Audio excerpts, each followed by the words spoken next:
Olá, querido aluno e aluna, eu sou o professor Chicão, professor de Física. Hoje nós vamos abordar um tema bastante corriqueiro nos Enems, nas provas externas, provas de vestibulares, de escolas navais, que é o conceito de eletromagnetismo. Se você ainda não é inscrito em nosso canal, eu peço que se inscreva, ative o sininho de notificações e no final deixa aquele like. Vamos ao vídeo?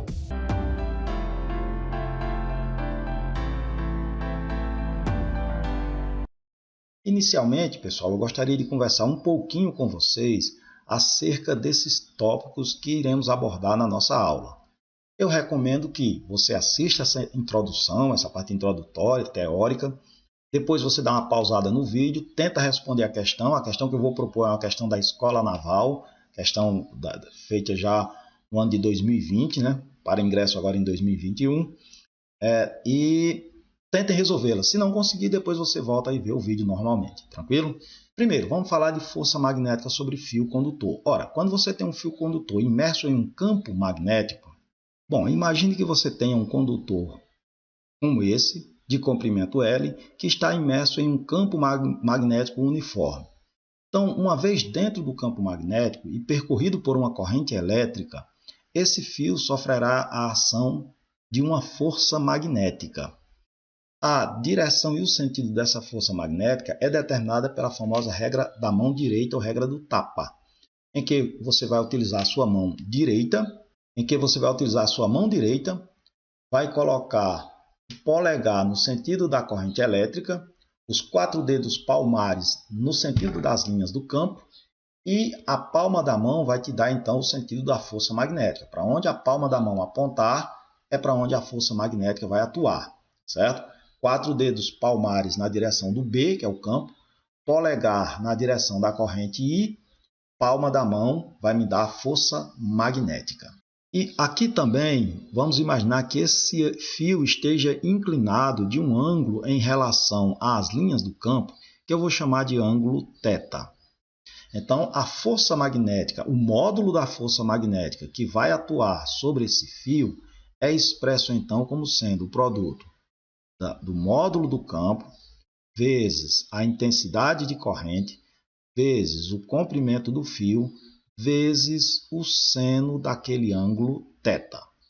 Ora, é muito comum, via de regra, aparecer esse fio perpendicular às linhas do campo. Neste caso, o seno de 90 vai valer 1 e a fórmula se resume ao BIL, a famosa força igual a BIL. Força magnética, campo, corrente e comprimento. Tranquilo. Essa é uma expressão que iremos precisar para resolver a questão que vou propor daqui a pouco.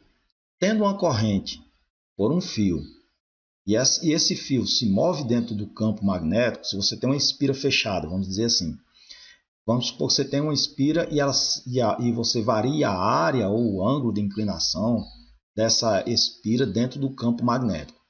Então, o Faraday observou que, variando o fluxo magnético através de um circuito fechado, surgiria nesse circuito uma corrente elétrica induzida. E a força eletromotriz, que ele chamou de força eletromotriz induzida, pode ser dada como sendo o oposto, por isso que tem sinal de menos, da variação do fluxo magnético com o tempo. Ou seja, é o oposto da taxa de variação desse fluxo através da espira com o tempo. Ou eu poderia, de maneira advinda dessa expressão, o sinal de menos aparece aqui, pessoal, só para contemplar também a lei de Lenz. A lei de Lenz diz que o sentido da corrente elétrica em um circuito induzida ela é tal que se opõe à causa que lhe deu origem. O que deu origem ao surgimento da corrente foi a variação do fluxo. Então, esse menos é para indicar que essa corrente é oposta a essa variação. Se o fluxo estiver aumentando, a corrente vai fazer com que ele diminua. Se o fluxo estiver diminuindo, a corrente vai fazer com que ele aumente. Ou daqui eu posso deduzir, e não vou fazê-lo, que essa força eletromotriz ela pode ser expressa também como sendo o produto do comprimento vezes o módulo do campo vezes o módulo da velocidade. Essa vai ser outra expressão que iremos utilizar na resolução do exercício que vou propor. E por último, para encerrar, para fechar a questão, nós iremos usar a segunda lei de Kirchhoff, lei das malhas.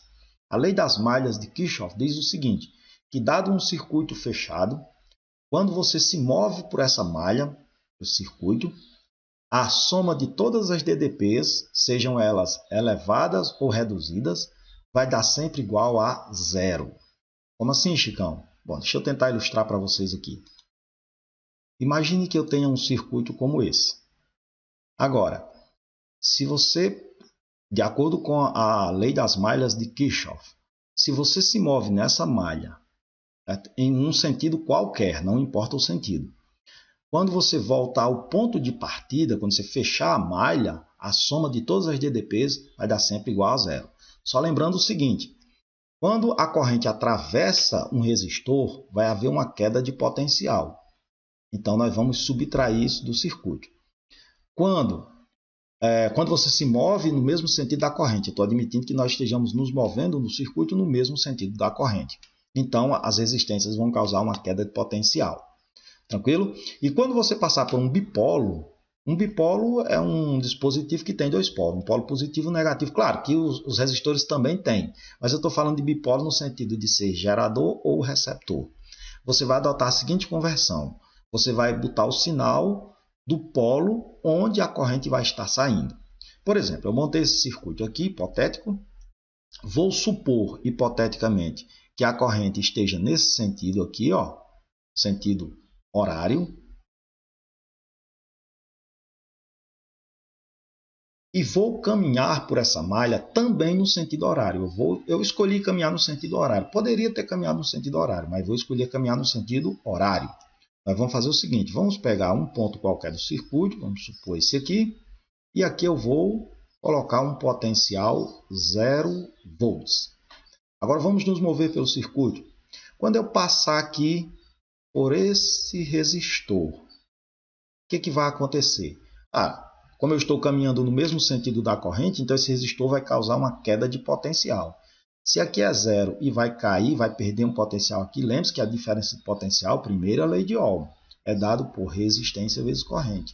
Então aqui seria menos R2 vezes I, que é o potencial que caiu por ter atravessado esse resistor.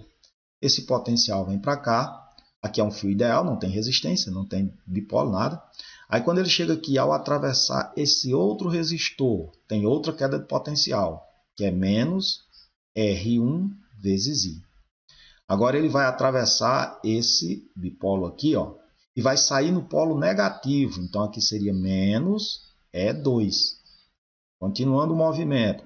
Quando chega aqui, ele vai atravessar outro resistor, outra queda de potencial, menos R3I. E quando vem para cá, ó, ele vai atravessar esse bipolo e vai sair no polo positivo, então mais E1. E vai chegar de novo ao ponto de partida. Então, quando eu somar tudo isso, vai dar igual a zero. Ficaria então, portanto, ó, E1 menos R2 vezes I menos R1 vezes I menos R3 vezes I menos E2, e isso é igual a zero. Pronto, essa é a expressão que vamos utilizar para determinar, então, a força eletromotriz na questão proposta, que é a que vem aí.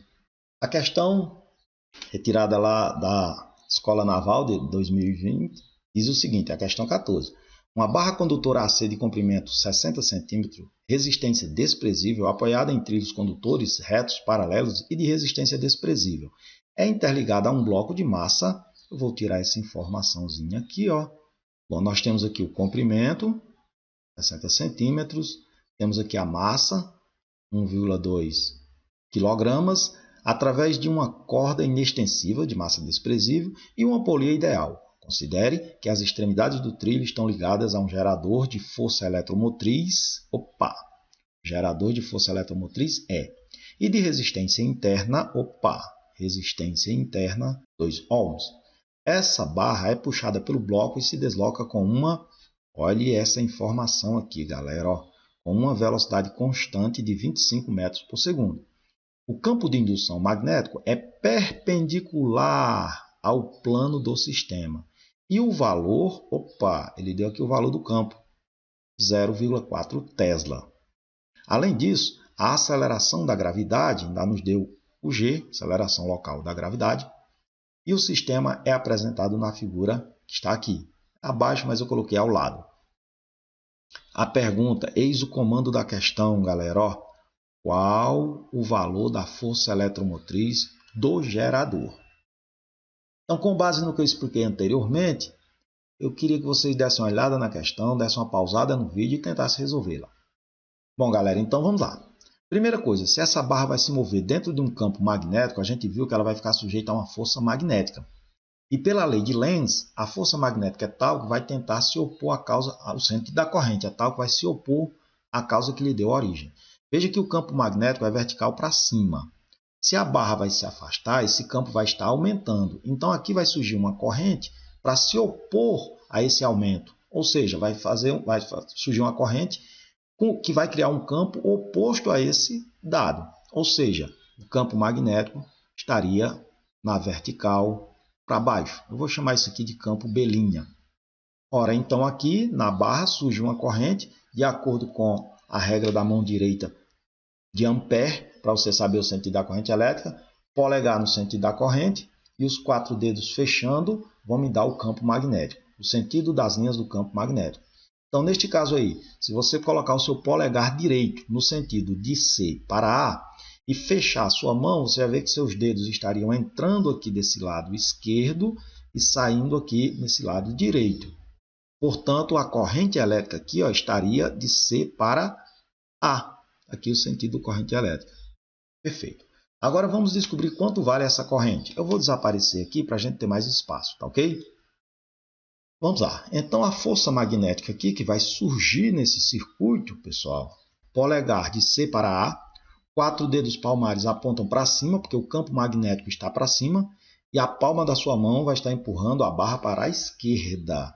Então, aqui estaria a força magnética. Como ele se move com velocidade constante, foi dito isso no enunciado, com velocidade constante, eu concluo que a resultante entre essa força magnética e essa força no cabo, que a gente chama de força de tração, elas têm o mesmo módulo.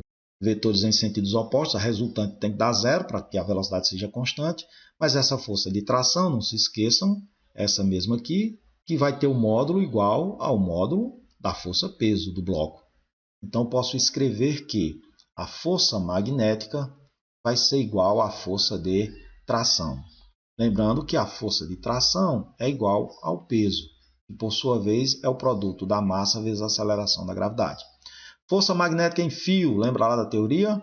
É o bioseno do ângulo. Só que o ângulo aqui é 90 graus, ele disse que era perpendicular. No enunciado mesmo ele falou isso. Perpendicularmente, está aqui no enunciado, perpendicularmente. Portanto, o seno de 90 é 1. E a tração, massa vezes a aceleração da gravidade. Agora eu vou tirar letras e colocar números. Vai ficar então assim. O módulo do campo 0,4 do campo magnético. A corrente eu quero saber, a intensidade. O comprimento é 0,6 porque aqui está em centímetros. Aí você divide por 100 e transforma em metros. A massa 1,2, a aceleração da gravidade é 10. Portanto, fazendo essa conta, fica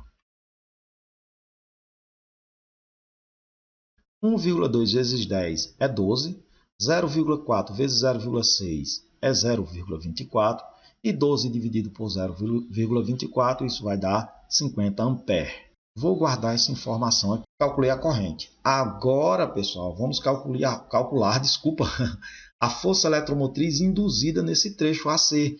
Porque lembrem-se que pela lei de Faraday, quando você varia o fluxo, surge uma força eletromotriz induzida. Então, vou chamar de força eletromotriz epsilon', que é a força eletromotriz induzida nesse trecho AC. Vai ser igual a LBV, legião da boa vontade. Vamos lá. Então, a força eletromotriz induzida vai ser o comprimento 0,6, módulo do campo 0,4 e a velocidade 25. Agora eu faço o produto disso. E isso dá igual a 6 volts.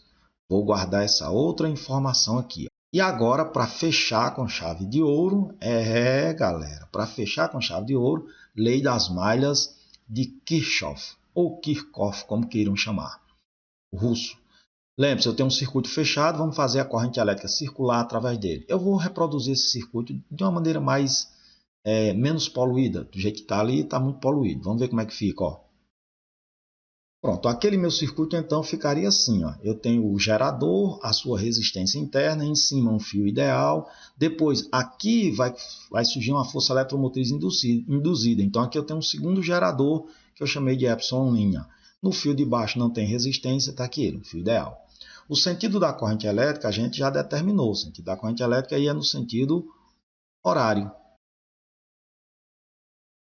De acordo com Kirchhoff, quando eu me mover nesse circuito, vou adotar que eu me mova no mesmo sentido da corrente, então a soma das DDP vai dar igual a 0. Ficaria então aqui, ó, partindo desse ponto aqui, ó. Vou partir desse ponto aqui de baixo. Vou chamar aqui, eu tacar aqui um 0 volts. Então, quando eu atravessar essa primeira resistência, então vai haver uma queda de tensão. Então ficaria R vezes I. Ao atravessar esse gerador, ela entra no polo negativo e sai no polo positivo. Então, seria mais a força eletromotriz. Vem aqui, ó, de novo, a corrente entra no polo negativo e sai no polo positivo. Então, mais essa força contra a eletromotriz. Aqui embaixo não tem resistência, então essa soma toda dá igual a 0. Substituo letra por número. A resistência ele disse que era 2 ohms. A corrente eu acabei de calcular lá no começo, de azul, 50. Mais a força eletromotriz do gerador é o que eu quero encontrar. Mais a força eletromotriz induzida, eu fiz aqui de preto, 6 volts. E isso dá igual a 0. Ah, isso aqui é negativo, não se esqueça, nessa resistência há uma queda de potencial, então aqui fica negativo. 2 vezes 50 vai dar 100, mais 6, mais a força eletromotriz. Isso é igual a 0. Então, isolando esse E aqui, ó, vai ser igual menos 100 mais 6 dá menos 94, passa para o segundo membro, somando com 0 vai dar 94 volts.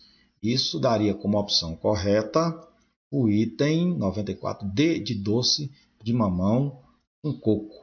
E era isso aí, pessoal, que tínhamos para o vídeo de hoje. Eu espero que vocês tenham gostado, tenham entendido direitinho. Se gostaram e entenderam, deixa o like e até a nossa próxima aula. Forte abraço!